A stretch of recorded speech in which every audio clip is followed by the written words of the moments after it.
Hello, good morning guys. Ito, isang magandang umaga sa inyo. Ay, naulan nga pala. Nandito nga pala yung pamangkin ko. Oh, say hi, madalong people. Hi, good morning. Say mo, good morning. Kamusta kayo dyan? Sabi mo, dali. Yan yung pamangkin ko. Yan yung pina-check up namin noong nakaraan. Pero okay naman na siya ngayon.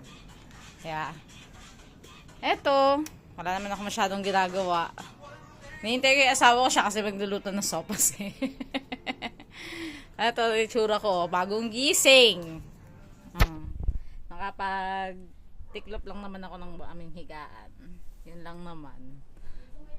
Tapos, yung anak ko, aga-aga.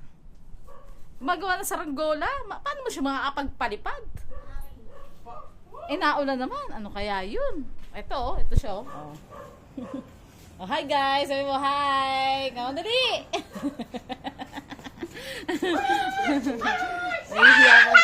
Nahihiya masyado. Hi. Sige na, bye-bye na guys. Bye.